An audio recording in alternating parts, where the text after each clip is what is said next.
نحمده ونصلي على رسوله الكريم أما بعد رب اشرح لي صدري ويسر لي أمري واحلل عقدة من لساني يفقهوا قولي۔ آج دینی رہنمائی کی 43ویں مجلس میں سبھی سننے والوں کی خدمت میں السلام علیکم ورحمۃ اللہ وبرکاتہ پیش کرتے ہیں۔ گزشتہ مجلس کا ایک سوال رہ گیا تھا۔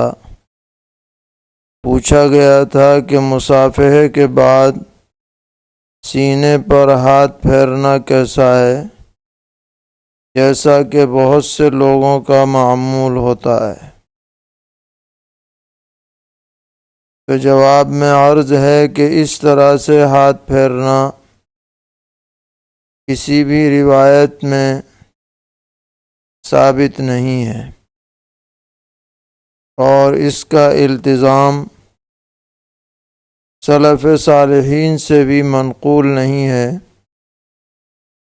لہذا اس کو مصافحے کا حصہ نہیں سمجھنا چاہیے۔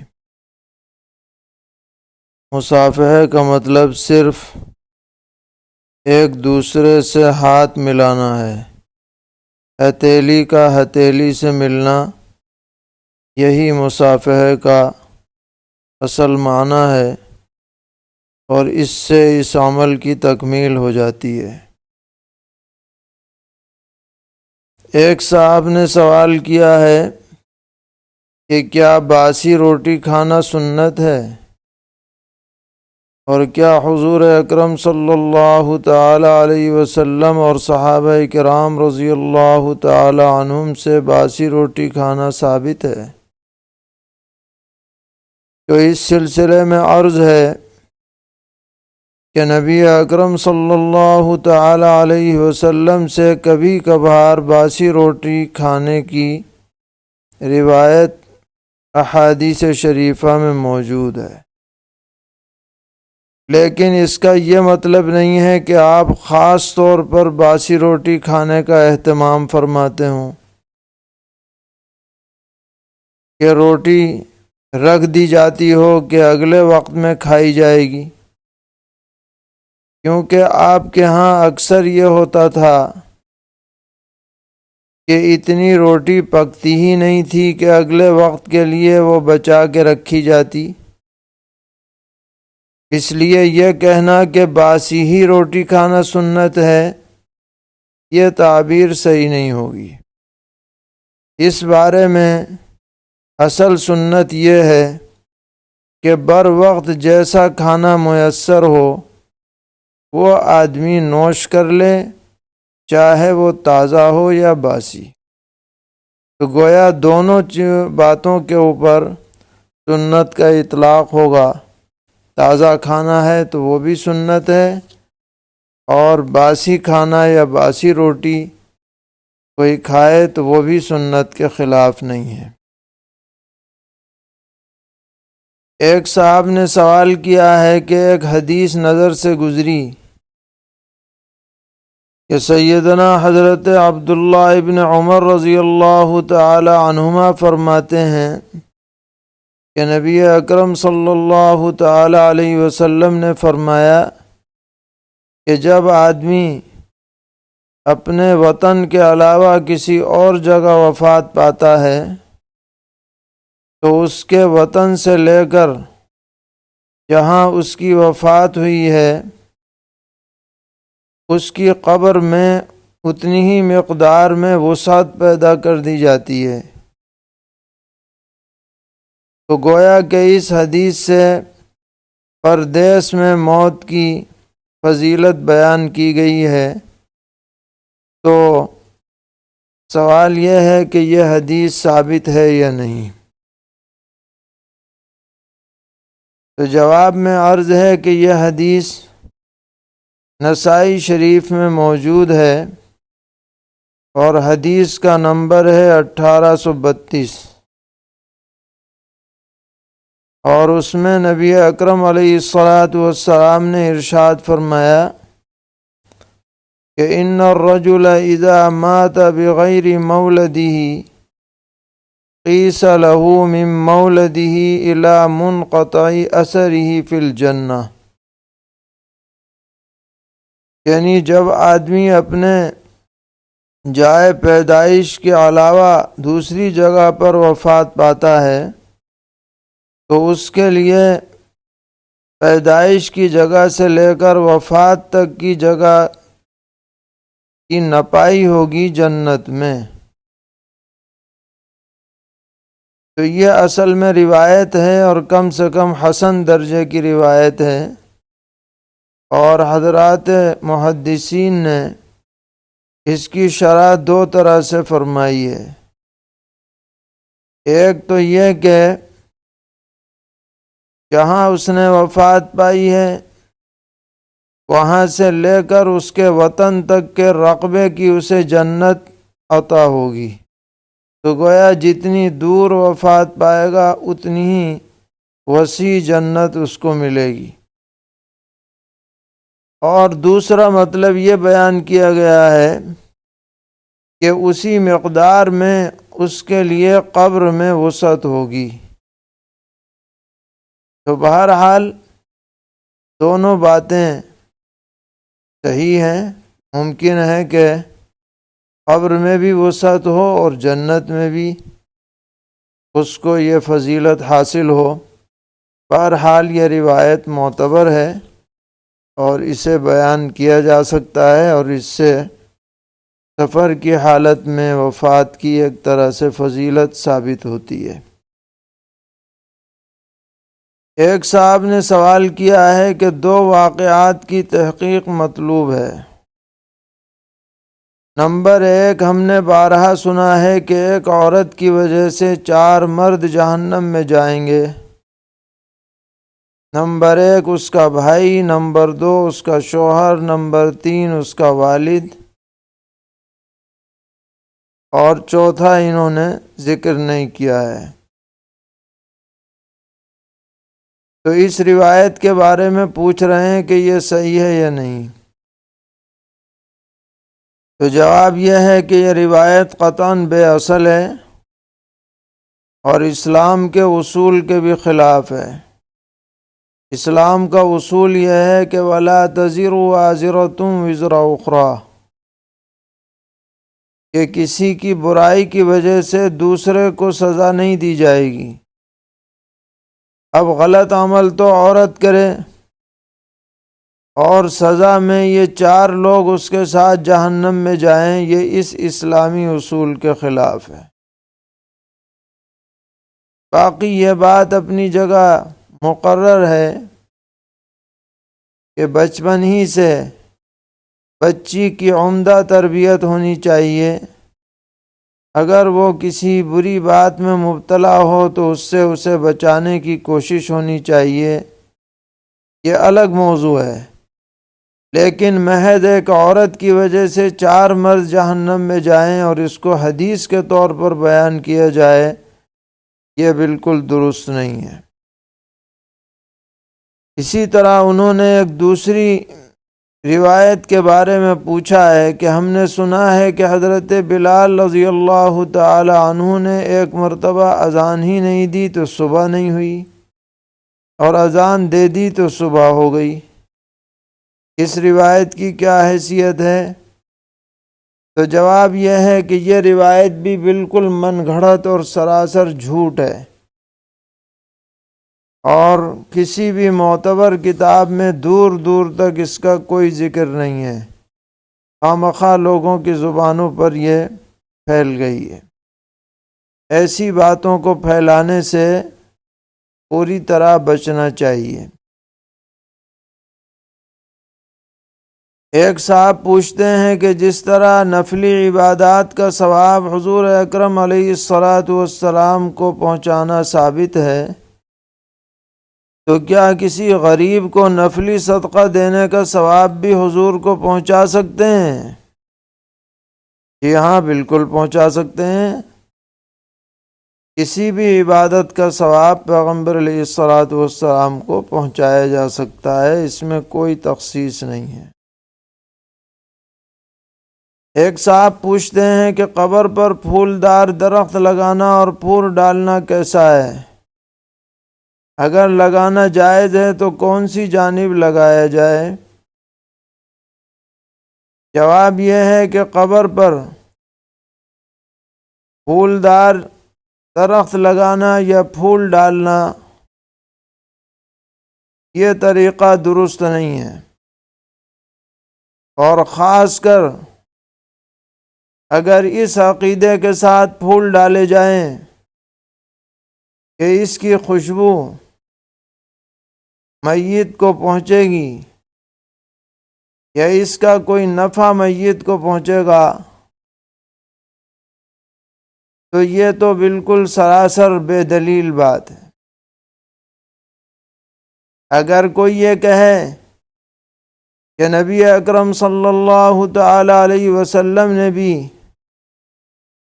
دو ایسی قبروں پر ٹہنی لگوائی تھی جن کے بارے میں آپ نے فرمایا کہ انہیں عذاب ہو رہا ہے، اور آپ نے یہ بھی ارشاد فرمایا کہ جب تک یہ ٹہنیاں تر رہیں گی ان سے عذاب ہٹا رہے گا، تو اس روایت سے استدلال کرتے ہوئے ہم اپنے قبرستانوں میں ٹہنیاں لگائیں، درخت لگائیں، تو اس کی اجازت نہیں ہوگی، کیونکہ قبر کے جو حالات ہیں وہ ہماری نظروں سے مخفی ہیں، مغیبات میں سے ہیں، اور پیغمبر علیہ الصلاۃ نے جو عمل فرمایا وہ بذریعہ وحی آپ کو علم ہو گیا تھا، اور پھر بذریعہ وحی یہ بتلا دیا گیا تھا کہ جب تک یہ ٹہنیاں تر رہیں گی تو عذاب ہٹا دیا جائے گا۔ ہمارے پاس ایسی کوئی دلیل نہیں ہے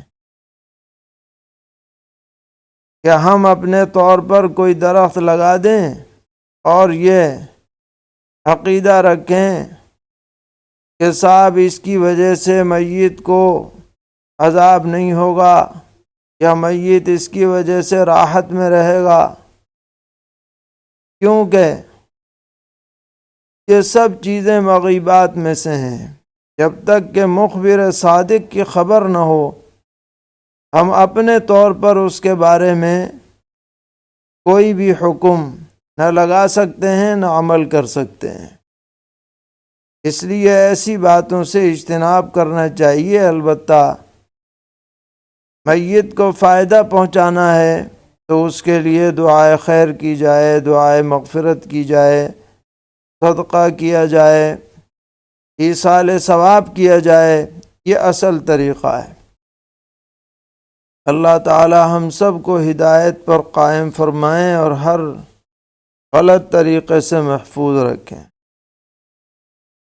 ایک صاحب پوچھتے ہیں کہ میت کی تدفین کے بعد قبرستان میں یہ اعلان کرنا کہ تمام مہمان گھر ہو کر کھانا کھا کر جائیں، یہ کیسا ہے؟ نیز مہمانوں، پڑوسیوں اور محلے والوں کے لیے اس دن میت کے گھر کھانا کیسا ہے؟ جواب یہ ہے کہ یہ طریقہ بالکل درست نہیں ہے، اس لیے کہ دعوت شریعت میں خوشی کے موقع پر ثابت ہے، نہ کہ غمی کے موقع پر، اور میت کے گھر والوں کے لیے جو کھانا بھیجنے کا حکم ہے یہ خاص طور پر اس لیے ہے کہ وہ بیچارے غم کی وجہ سے کھانا خود پکا نہیں پائیں گے، اس لیے وہ خود کھا لیں، اور جو ان کے ہاں دور دراز کے اگر مہمان آئے ہوئے ہوں تو وہ کھا لیں، لیکن آس پاس پڑوس کے رہنے والے یا شہر ہی کے رشتہ دار وہ اس موقع پر کھانا کھائیں، یہ طریقہ بالکل غلط ہے، اور ایسے کھانے سے کھانے والوں کو بھی احتراز کرنا چاہیے۔ ایک صاحب نے سوال کیا ہے کہ جمعے کے دن عمومی طور پر مبارکباد دینا کیسا ہے؟ یہ کہیں ثابت نہیں ہے جمعے کی مبارکباد۔ پوچھا ہے کہ کسی شخص کو اسلامی نئے سال کی مبارکباد دینا شرعاً جائز ہے یا نہیں؟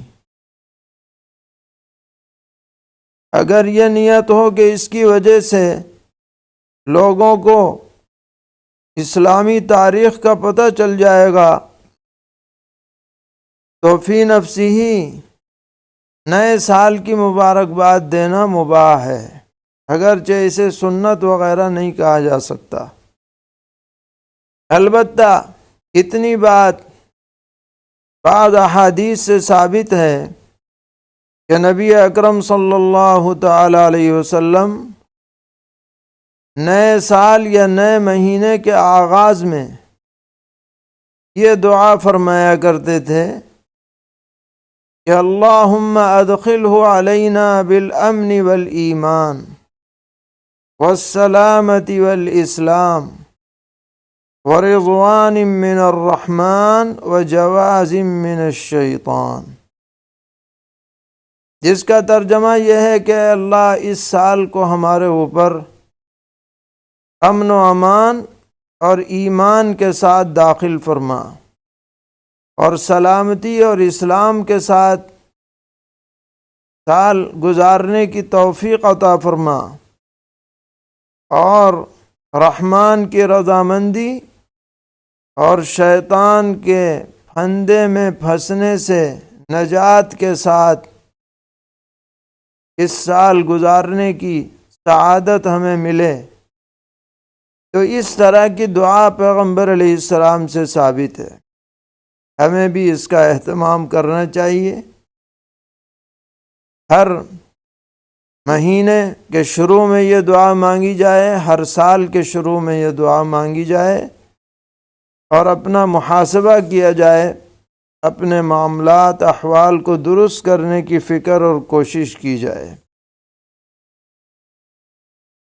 ایک صاحب پوچھتے ہیں کہ ہمارے مکان میں جگہ تنگ ہونے کی وجہ سے بیت الخلاء کی سیٹ جنوب یا شمال کی طرف رکھنے کی کوئی صورت نہیں بن پا رہی، تو کیا مشرق مغرب رکھ سکتے ہیں؟ جواب یہ ہے کہ حتی الامکان کوشش کی جائے کہ مشرق مغرب نہ ہو، اور اگر وہ بن بھی جائے تو جس وقت وہاں جائیں قضاء حاجت کے لیے تو کچھ رخ بدل کر کے بیٹھنے کی کوشش کریں، اس کا اہتمام ہونا چاہیے، حتی الامکان اس کی کوشش ہونی چاہیے۔ سوال یہ ہے کہ فجر کی سنتیں وقت ہونے کے بعد اذان سے پہلے پڑھ سکتے ہیں یا نہیں؟ یہاں پڑھ سکتے ہیں، اس میں کوئی حرج نہیں ہے۔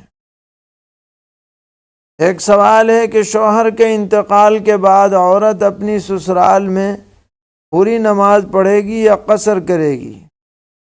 پھر جب عورت اپنے میکے آ جائے تو یہ میکہ دوبارہ وطن اصلی کے حکم میں ہو جائے گا یا نہیں، اور یہاں نماز پوری پڑھے گی یا قصر کرے گی؟ تو اس سلسلے میں عرض یہ ہے کہ شوہر کے انتقال کے بعد دو حالتیں ہیں۔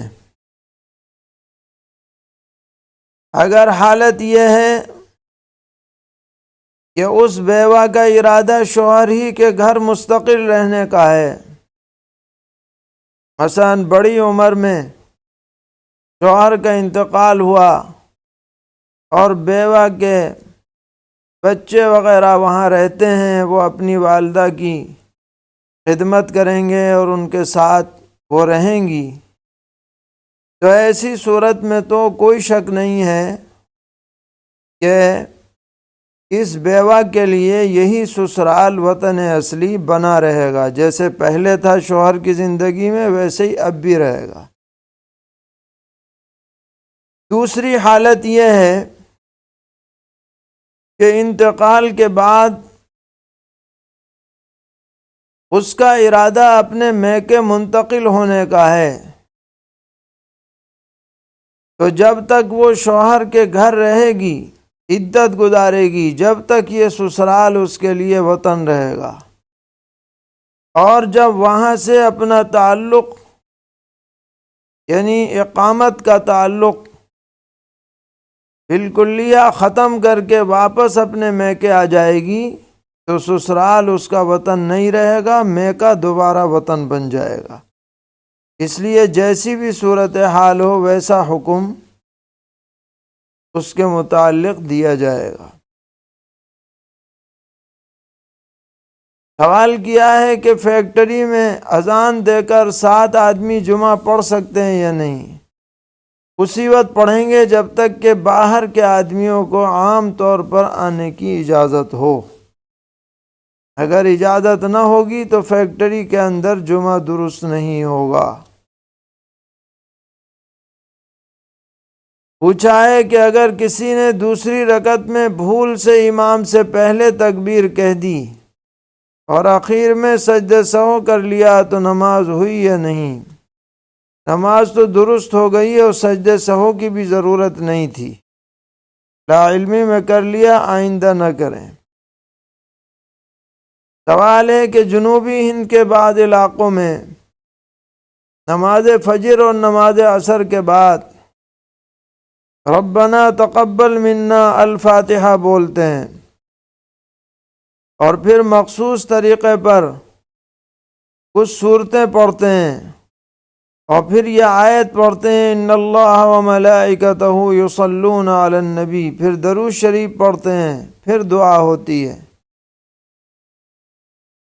جواب یہ ہے کہ اس طریقے کا التزام درست نہیں ہے، کیونکہ جہاں پر ایسا التزام ہونے لگا ہے ہم نے خود دیکھا ہے کہ لوگ سمجھتے ہیں کہ ابھی نماز کا عمل ہی پورا نہیں ہوا جب تک کہ فاتحہ مکمل نہ ہو جائے، حالانکہ نماز کا عمل امام کے سلام پھیرتے ہی پورا ہو جاتا ہے۔ تو یہ التزام مالا الزم ہے، ایسی چیزوں سے بچنا چاہیے۔ ہاں اتفاقاً کبھی کسی خاص حالت کی وجہ سے جہراً دعا کرا دی جائے بغیر کسی التزام کے تو اس کی گنجائش ہے۔ سوال ہے کہ ایک شخص کا کہنا ہے کہ فرض نماز اور سنتوں کے درمیان 40-50 سیکنڈ سے زیادہ دعا نہیں مانگنی چاہیے اور ایسا کرنا صحیح نہیں ہے۔ جواب یہ ہے کہ احادیث شریفہ میں چھوٹی بڑی دعائیں نماز کے بعد مانگنا ثابت ہے، اس لیے اگر کوئی کچھ لمبی بھی دعا کر لیتا ہے تو اس میں کوئی حرج کی بات نہیں ہے، اس کی وجہ سے سنتوں کے ثواب میں کوئی کمی نہیں آتی۔ البتہ جب آدمی امام ہو تو اسے طویل دعا نہیں کرنی چاہیے تاکہ مقتدیوں کو اکتاہٹ نہ ہو۔ سوال ہے کہ سود کی رقم مسجد اور مدرسے کے بیت الخلاء میں لگا سکتے ہیں یا نہیں؟ نہیں لگا سکتے، سود کی رقم کو غریبوں کو بانٹ دینا چاہیے بلا نیت ثواب۔ ایک سوال یہ ہے کہ دینی اجتماع یا جلسے کے نام پر چندہ کیا گیا جس میں مسلم غیر مسلم سبھی نے حصہ لیا، اب اس میں سے پیسہ بچ گیا تو کیا اس کو مسجد کی تعمیر میں لگا سکتے ہیں؟ اگر چندہ دینے والوں سے اجازت لے لی جائے، عمومی اجازت لے لی جائے تو مسجد میں لگائیں گے اور بغیر اجازت نہیں لگائیں گے۔ ایک طالب علم کو ذمہ داران مدرسہ نے چندے کے لیے بھیجا، اس نے 2 سال تک چندہ کیا، اس کے بعد نقلی رسید بک چھاپ کر اسی مدرسے کے نام سے فرضی چندہ کرتا رہا، لیکن اب افسوس ہو رہا ہے تو اس کی واپسی کی کیا شکل ہے؟ جواب یہ ہے کہ اس نے بہت بڑا گناہ کیا ہے، خیانت کا مرتکب ہوا ہے، اس پر سچی توبہ لازم ہے، اور ساتھ میں اس نے جتنا بھی فرضی نقلی رسیدوں سے چندہ کیا ہے اتنی مقدار مدرسے کے فنڈ میں جمع کرنی بہرحال لازم ہے، ورنہ وہ اللہ کے نزدیک مواخذہ دار رہے گا۔ ایک سوال یہ ہے کہ کیا دوسری شادی کے لیے پہلی بیوی سے اجازت لینا شرعاً ضروری ہے؟ ضروری تو نہیں ہے، مگر اس کو اعتماد میں لے کر اقدام کریں گے تو زیادہ بہتر رہے گا۔ اور ویسے بھی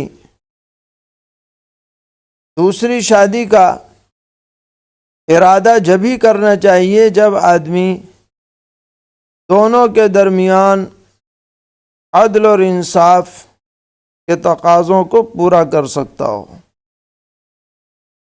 قرآن پاک میں بھی اس کا حکم ہے کہ اگر تمہیں خطرہ ہو کہ تم عدل اور انصاف نہیں کر پاؤ گے تو ایک پر اکتفا کیا جائے۔ ایک صاحب پوچھتے ہیں کہ شیئر مارکیٹ میں کام کرنا کیسا ہے؟ تو شیئر مارکیٹ کی بہت سی شکلیں ہیں، اور ہم نے اب تک جو مطالعہ کیا ہے اس میں سے اکثر شکلیں مشتبہ ہیں۔ مشتبہ کا مطلب یہ ہے کہ ان کو یقینی طور پر جائز کہنا مشکل ہے۔ اس لیے ہمارا مشورہ یہ ہے کہ شیئر مارکیٹنگ میں جب تک کہ 100% یقینی طور پر جواز کا پہلو نہ نکلے، آدمی کو اس طرح کے کاروبار سے اجتناب کرنا چاہیے اور دیگر حلال کاروبار میں اپنا پیسہ لگانا چاہیے۔ میرے والد صاحب نے میرے پیسوں سے پراپرٹی اپنے نام کرائی، تو کیا اس پراپرٹی میں میرے دوسرے بھائی بہنوں کا بھی حصہ ہوگا یا نہیں؟ یہاں دو شکلیں ہو سکتی ہیں۔